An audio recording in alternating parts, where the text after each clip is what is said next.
बहन और भाइयों, याद करिए,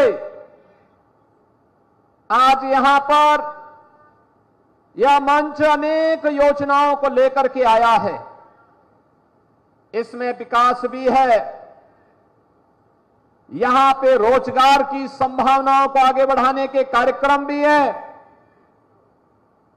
यहां पर आने वाले समय में यह जनपद भी एक विकसित जनपद के रूप में प्रधानमंत्री जी के विकसित और आत्मनिर्भर भारत की परिकल्पना में अपना योगदान दे पाएगा।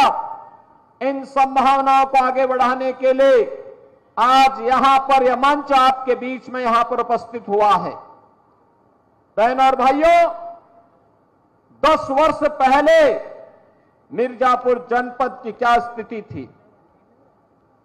इस जनपद में कनेक्टिविटी का अभाव था, गरीबों को योजनाओं का लाभ नहीं मिल पाता था। मां विंध्यवासिनी धाम के पवित्र मंदिर और त्रिकोण के रूप में विख्यात इस पवित्र शक्तिपीठों की क्या स्थिति रहा करती थी?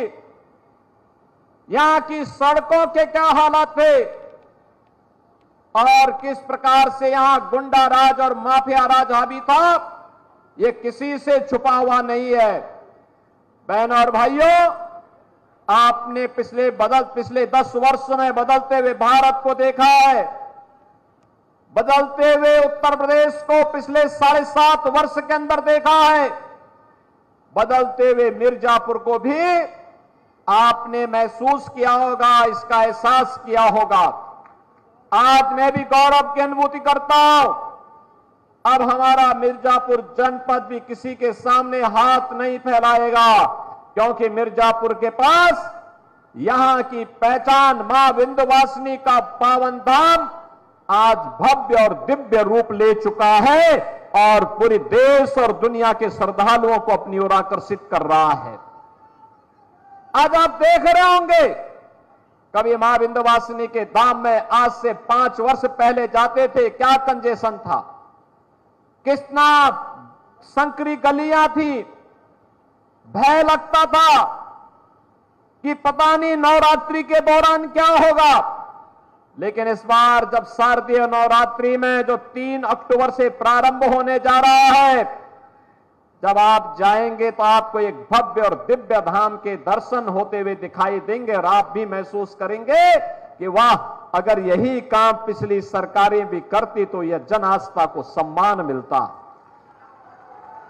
बहन और भाइयों, अब हमारा मिर्जापुर जनपद भी कह सकता है कि हमारे पास भी अपना एक मेडिकल कॉलेज है। मेडिकल कॉलेज नहीं तो बीएचयू था वाराणसी में और प्रयागराज में था मेडिकल कॉलेज, ये बीच में कुछ भी नहीं था। आज तो आपके पास यहां मेडिकल कॉलेज प्राप्त हो गया है, मेडिकल कॉलेज प्रारंभ भी हो चुका है, मेडिकल कॉलेज में स्वास्थ्य की सुविधाएं भी मिलनी प्रारंभ हो चुकी हैं। मेडिकल कॉलेज के बाद फिर यहां की माननीय सांसद और माननीय विधायकों ने मुझसे कहा कि नहीं, यहां के लिए अब मां विंध्यवासिनी के धाम में एक विश्वविद्यालय भी होना चाहिए। बहन और भाइयों, आज आपका विश्वविद्यालय भी बनने जा रहा है। बहुत शीघ्र अगले सत्र में हम लोग यहां पर पाठ्यक्रम भी प्रारंभ करवाएंगे। विश्वविद्यालय के कार्यक्रम को हम लोगों ने आगे बढ़ा दिया है, निर्माण कार्य प्रारंभ होने जा रहा है। एक भव्य विश्वविद्यालय मां विंध्यवासिनी के नाम पर आपके जिले को प्राप्त होने वाला हो गया है। बहन और भाइयों, आज 4 लेन की कनेक्टिविटी के साथ यह जनपद जुड़ा हुआ है। यहां पर इसकी एक नई पहचान बनी है। याद करिए, प्रधानमंत्री मोदी जी आए थे, बाण सागर परियोजना का लोकार्पण किया था और उस समय उन्होंने कहा था बाण सागर परियोजना से किसानों के लिए यह लाभदायी होगा। 2.5 लाख हेक्टेयर भूमि को इससे सिंचाई की सुविधा प्राप्त होगी। लेकिन हमारे सामने चुनौती थी, बिंद क्षेत्र में पेयजल का संकट कैसे दूर होगा। बहनों और भाइयों, हर घर नल की योजना जल जीवन मिशन के अंतर्गत प्रधानमंत्री मोदी जी के इसी विजन का परिणाम है। और जिस दिन ये पूरी तरह जमीनी धरातल पर योजना उतरेगी, न केवल जल की, पेयजल की, शुद्ध पेयजल की समस्या का समाधान होगा, बल्कि शुद्ध पेयजल के कारण लोगों को अनेक प्रकार के रोगों से भी मुक्ति मिलेगी।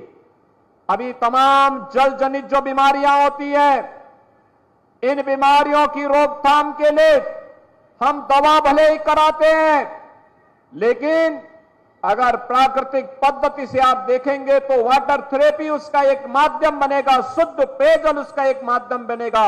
और जल जीवन मिशन इस महत्वपूर्ण अभियान को एक नई ऊंचाई तक पहुंचाने का ही अभियान है। आज मुझे